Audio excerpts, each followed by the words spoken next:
जय हिंद दोस्तों, स्वागत है आपका अपने YouTube channel the smart edu for you में। दोस्तों ये फिजिक्स की हमारी सेकंड क्लास है और फर्स्ट क्लास यदि आपने नहीं लिया है तो उस वीडियो का लिंक इसी वीडियो के डिस्क्रिप्शन में मिल जाएगा। इस क्लास को करने के बाद उस क्लास को भी अटेंड कर लीजिएगा क्योंकि बहुत ही इंपॉर्टेंट क्लास है।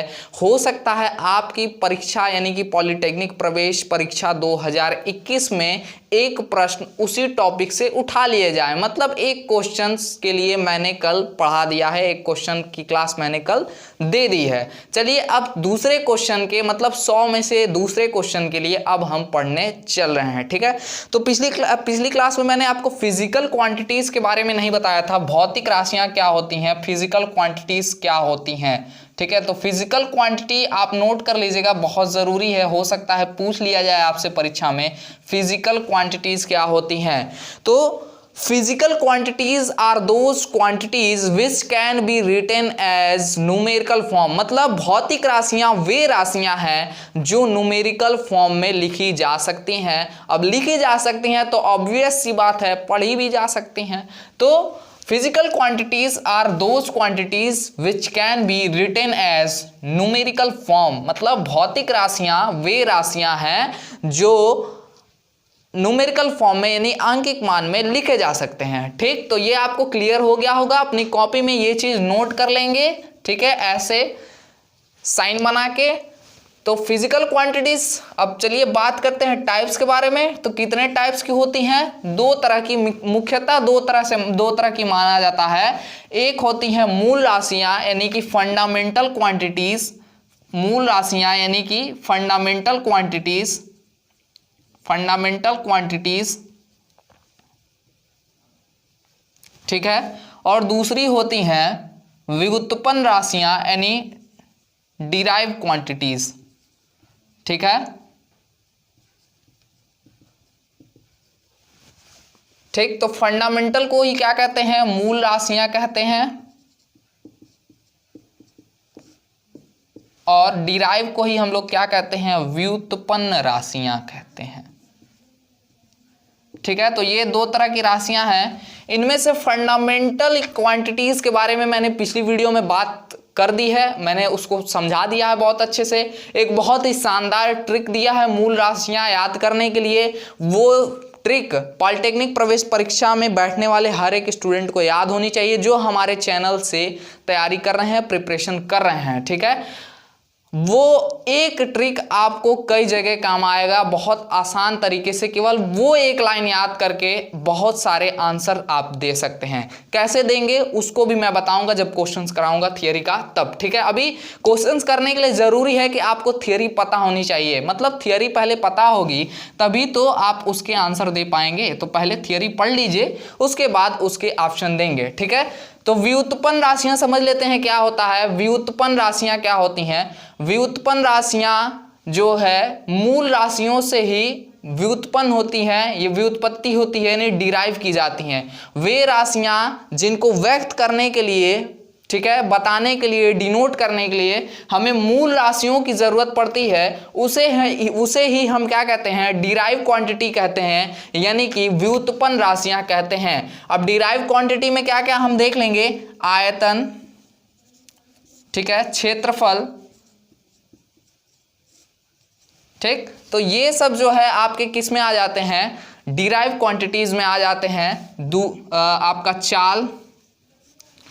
ठीक, तो ये सब क्या है? डिराइव क्वांटिटीज में आ जाते हैं। अब क्यों है? अब देखिए, आयतन को दिखाने के लिए हमको मूल राशियां यानी कि अगर हम इसका जो है डेफिनेशन अगर लिखें तो metre into metre into metre, ठीक है, इस तरह का कुछ होगा।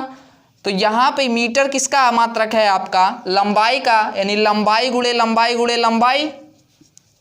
तो कहीं ना कहीं इसको डिराइव करने के लिए हम लोगों ने क्या किया? मूल राशि यानी लंबाई का प्रयोग किया। मूल राशि यानी कि लंबाई का प्रयोग किया। तो ये क्या है? एक व्युत्पन्न राशि है। वैसे ही क्षेत्रफल क्या होता है? लंबाई गुणे लंबाई, दो बार गुणा होता है, लंबाई गुणे लंबाई। तो लंबाई यहाँ पे क्या है? आपकी मूल राशि है। तो आपका यहाँ पे क्षेत्रफल कौन सी राशि हो जाएगी? आपका जो क्षेत्रफल होगा वो व्युत्पन्न राशि हो जाएगा। चाल बराबर दूरी बटा समय, दूरी बटा समय। दूरी बटा समय, दूरी माने लंबाई, लंबाई और बटे समय, तो ये भी क्या हो गया आपका व्युत्पन्न राशि हो गई। ठीक है, तो इसको नोट कर लेंगे आप, स्क्रीनशॉट इसका ले लेंगे और इसको अपनी कॉपी में नोट कर लेंगे। मैं जैसे जैसे चीज़ें बताते जा रहा हूँ वैसे वैसे आप अपनी कॉपी में नोट करते हुए चलेंगे, काफ़ी मज़ा आएगा आपको ऐसे पढ़ने में। ठीक है, तो व्युत्पन्न राशियाँ क्लियर हो गई। अब चलिए सिस्टम्स के बारे में पढ़ लेते हैं। यूनिट सिस्टम,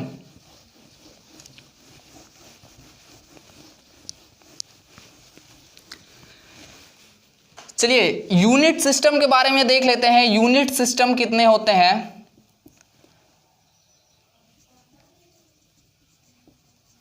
तो यूनिट सिस्टम आपके मेनली 4 टाइप के हैं।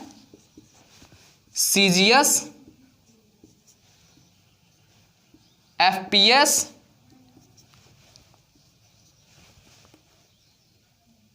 एमकेएस और लास्ट है आपका एसआई। ये आपकी 4 यूनिट्स की पद्धति है, यानी सिस्टम है। सिस्टम को ही हिंदी में हम क्या कहते हैं? पद्धति कहते हैं। ठीक है, सीजीएस सिस्टम को हम गॉसीय पद्धति भी कहते हैं। सीजीएस को हम गॉसीय पद्धति यानी गॉसीय सिस्टम भी कहते हैं। ठीक है, गॉसीय सिस्टम भी कहते हैं। जो आपका एमकेएस है, एमकेएस को हम जॉर्ज सिस्टम भी कहते हैं। एमकेएस को जॉर्ज सिस्टम भी कहते हैं। और आपका जो एफपीएस होता है उसको हम क्या कहते हैं? एफपीएस को कहते हैं ब्रिटिश पद्धति। ठीक है, ब्रिटिश सिस्टम कहते हैं। क्या कहते हैं? British system. इसको याद रखेंगे आप, हो सकता है थियरी में आपके यहाँ से क्वेश्चन बन जाए। एसआई को क्या कहते हैं? एसआई को हम इंटरनेशनल सिस्टम कहते हैं। इंटरनेशनल सिस्टम कहते हैं एसआई को। ठीक है, बड़े ही आसानी के साथ आप याद रख सकते हैं। सीजीएस को गॉसीय सिस्टम कहते हैं, एफपीएस को ब्रिटिश सिस्टम कहते हैं, एमकेएस को जॉर्जी सिस्टम कहते हैं और एसआई को आप इंटरनेशनल सिस्टम। देखिए एसआई से तो क्लियर हो जा रहा है, एसआई आपका हमेशा यूज में भी आता है। एसआई में आई जो है आपका इंटरनेशनल सिस्टम, इंटरनेशनल को इंडिकेट कर रहा है। ठीक है, एमकेएस जॉर्ज सिस्टम, एफपीएस को याद रख सकते हैं आप ब्रिटिश पद्धति। ठीक है, ब्रिटिश सिस्टम कहते हैं। तो आपका मोस्टली इसमें ये मोस्ट इंपॉर्टेंट है, ब्रिटिश पद्धति आपसे पूछ भी लिया जाता है, किताबों में आपको देखने को भी नहीं मिलेगा। ठीक है, और स्टैंडर्ड जो हम लोग यूज करते हैं एमकेएस, और एमकेएस का स्टैंडर्ड वर्जन क्या है? एसआई है। सबसे पहले सीजीएस आया, फिर एफपीएस, फिर एमकेएस और फिर एसआई यूनिट आया। ठीक है, अब इसके पूरा नाम भी आपको याद होना चाहिए। सीजीएस का मतलब क्या हो गया? Centimetre gram second. ठीक है, सेंटीमीटर ग्राम और सेकेंड। एफपीएस का पूरा नाम क्या है? फुट पाउंड और सेकेंड। ठीक, एमकेएस मीटर किलोग्राम और सेकेंड। और इसी का मीटर किलोग्राम सेकंड का स्टैंडर्ड वर्जन क्या है? इंटरनेशनल सिस्टम है। जैसे न्यूटन क्या है? स्टैंडर्ड है किसका? एमकेएस का। न्यूटन क्या है? स्टैंडर्ड है किसका? एमकेएस का। अब F बराबर क्या होता है? ma, यानी कि द्रव्यमान गुणे त्वरण। द्रव्यमान गुणे त्वरण, तो द्रव्यमान को हम किस में लिख सकते हैं? kg, और त्वरण का क्या होता है? मीटर प्रति सेकंड स्क्वायर, यानी मीटर प्रति सेकंड का स्क्वायर। तो कहीं ना कहीं इसी को तो स्टैंडर्ड करके लिख दिया गया है न्यूटन, बल का मात्रक न्यूटन। और इसको अगर आप खोलेंगे तो क्या मिलेगा? किलोग्राम मीटर प्रति सेकंड स्क्वायर। मतलब आपका एमकेएस का ही स्टैंडर्ड है एसआई, इंटरनेशनल सिस्टम। ठीक है, तो सबसे पहले क्या आया था? सीजीएस आया था, यानी कि सेंटीमीटर ग्राम सेकेंड। ठीक है, अब मान लीजिए हम आपको ये क्या हुआ था, सबसे पहले आया था, उसके बाद क्या आया? फुट आया, पाउंड आया और सेकंड आया। ठीक है, तो अब सीजीएस को ये जान लीजिए कि क्यों फेल कर दिया गया, क्यों सबसे पहले सीजीएस आया, क्यों इसको फेल करके एफपीएस लाया गया। क्योंकि हम कहें कि चाहिए आप 1 किलोमीटर का लेंथ मेज़र करके आइए, तो आप सेंटीमीटर वाले स्केल से ले जाएंगे और मेज़र करेंगे 1 सेंटीमीटर, 2 सेंटीमीटर, 3 सेंटीमीटर, 4 सेंटीमीटर, और मेज़र करते करते करते करते आप खुद थक जाएंगे और उसको छोड़ देंगे। कहेंगे सेंटीमीटर सेंटीमीटर यार मापने में हमारी ज़िंदगी बीत जाएगी। इसलिए लोगों ने क्या किया, फुट ले आया उसके बाद। ठीक है, ग्राम पहले था। ग्राम मतलब आपको अगर 1 क्विंटल अगर कहीं तौलना हो तो एक एक ग्राम तौलते तौलते तौलते आपकी ज़िंदगी बीत जाएगी, ग्राम नहीं तौल पाएंगे। ठीक है, तो क्या हो जाएगा, इसको क्या किया गया, ग्राम से पाउंड में कर दिया गया। पाउंड में 426 ग्राम आपका जो है 1 पाउंड में होता है। ठीक है, तो उसको पाउंड में कर दिया। सेकंड नहीं चेंज हुआ, सेकंड में ही रह गया। उसके बाद लोगों ने क्या किया, फुट को कन्वर्ट करके मीटर में कर दिया।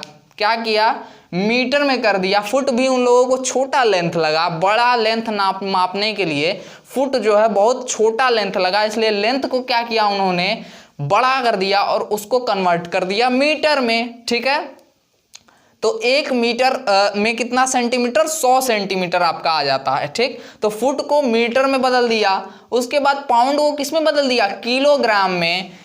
1 पाउंड में आपका अप्रोक्सीमेटली, मुझे ये एग्जैक्ट याद नहीं है, 426 ग्राम। ठीक है, एक मतलब आसपास 400 के आसपास भी है, तब भी 1 पाउंड में आपका 426 ग्राम, और वहीं पे 1 किलो में कितना ग्राम, 1000 ग्राम।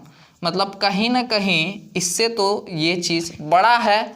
ठीक है, तो केक को खरीदने जाते हैं तो आपको कोई अगर ये कह के बेवकूफ़ बनाता है कि 1 किलो का है, मतलब 2 पाउंड का है, तो लोग समझेंगे 2 पाउंड का है मतलब 1 किलो का है। तो ऐसा नहीं है, 426 ग्राम ही होता है। किलो में कम होता है 1000 से। अगर 2 पाउंड का भी है तो 1000 ग्राम नहीं होगा, उससे कम होगा। तो आपको कहीं ना कहीं बेवकूफ़ बनाया जा रहा है वहाँ पे, तो इस चीज़ को आप ध्यान रखिएगा। ठीक है, तो किलोग्राम में आपका क्या हो जाएगा, 1000 ग्राम हो जाएगा, और सेकंड आपका सेकंड में ही रहा। और मैंने जैसा कि बता दिया है आपको, एमकेएस को ही किस में बदल दिया गया था, इंटरनेशनल सिस्टम, और यही एमकेएस स्टैंडर्ड फॉर्म क्या है, इंटरनेशनल सिस्टम का है। तो आई होप जो ये सारे सिस्टम हैं, यूनिट सिस्टम है, उनको आप बहुत ही अच्छे तरीके से समझ गए होंगे। तो क्वेश्चन आपसे राइज होते हैं इस तरह से कि 4 ऑप्शन दे दिया जाएगा और इसमें से पूछा जाएगा कि इसमें से बताइए सीजीएस यूनिट कौन सी है या एसआई यूनिट कौन सी है। ठीक है, तो 4 ऑप्शन आपका दे दिया जाएगा। मान लीजिए सेंटीमीटर, फुट उट करके दे देगा, और यहाँ पे मान लीजिए 1 न्यूटन करके दे देगा। पूछेगा इंटरनेशनल सिस्टम बताइए, तो न्यूटन आपका सही आंसर होगा। तो इस तरह से प्रश्न पूछ सकता है आपका यूनिट सिस्टम से। आई होप आपको यह क्लास बहुत शानदार लगी होगी। और आपने यदि टेलीग्राम चैनल नहीं ज्वाइन किया है, आज ही ज्वाइन करो यार, लिंक जो है डिस्क्रिप्शन में मिल जाएगा। और बहुत ही मजा आने वाला है पॉलिटेक्निक एंट्रेंस एग्जाम 2021 का तैयारी करने में। ठीक है, और जो 100 क्वेश्चन है ना यार, प्रतिदिन मैं एक एक क्वेश्चन आपको दिला दूंगा, प्रतिदिन एक एक क्वेश्चन दिला दूंगा। और पूरे मतलब आपके एग्जाम तक मैं सिलेबस को 3 से 4 बार करवाऊंगा। 3 से 4 बार मतलब एग्जाम तक मैं क्वेश्चन पूछूंगा, आप आंसर देंगे। इसलिए आज ही चैनल को